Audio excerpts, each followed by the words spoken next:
Genius টুকি টাকিতে আমি জিনিয়া তোমাদের সকলকে বেঙ্গল ফিউশনে স্বাগত জানাই।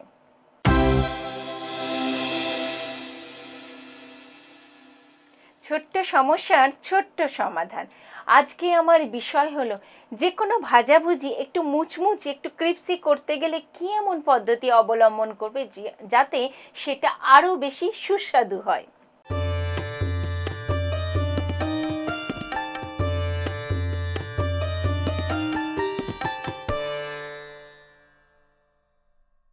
শীতকাল মানেই ভাজাভুজি, আর এই সময় আমরা বিভিন্ন রকম পকোড়া এই জাতীয় জিনিস খেতে কিন্তু খুব পছন্দ করি। বেশিরভাগ পকোড়া করতে গেলেই আমাদের একটু ব্যাটার লাগে, সে বেসন দিয়েই করো ব্যাটার অথবা কর্নফ্লাওয়ার ময়দা দিয়েই করো, যাই দিয়েই করো না কেন সেটা হয় বেসনেই করতে হবে অথবা ময়দা কর্নফ্লাওয়ারেই করতে হবে।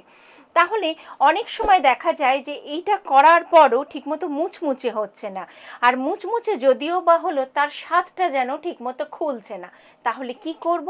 তার মধ্যে মিশিয়ে দাও কিছুটা লেবু, কিছুটা বলতে 1 চামচ 2 চামচ লেবু মিশিয়ে দাও। যদি তোমার অল্প পরিমাণ থাকে তাহলে 1 চামচই যথেষ্ট, যদি তোমার পরিমাণটা একটু বেশি হয় সেক্ষেত্রে তুমি 2 চামচ লেবুর রস মিশিয়ে দাও, পাতি লেবুর রস অবশ্যই। সেই লেবুর রসটা মিশিয়ে ব্যাটারটাকে তৈরি করলে এবারে তুমি যে কোনো ধরনের পকোড়া বানাও, সে ফুলকপির পকোড়া বলো, বাঁধাকপির পকোড়া অথবা চিকেন পকোড়াই বলো অথবা ডিমের পকোড়াই বলো, যাই বানাও না কেন সেটা খেতে আরও বেশি সুস্বাদু হবে এবং তার সঙ্গে মুচমুচেও হবে।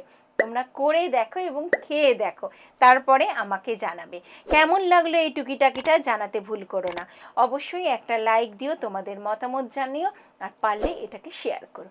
ভালো থেকো বন্ধুরা, নমস্কার।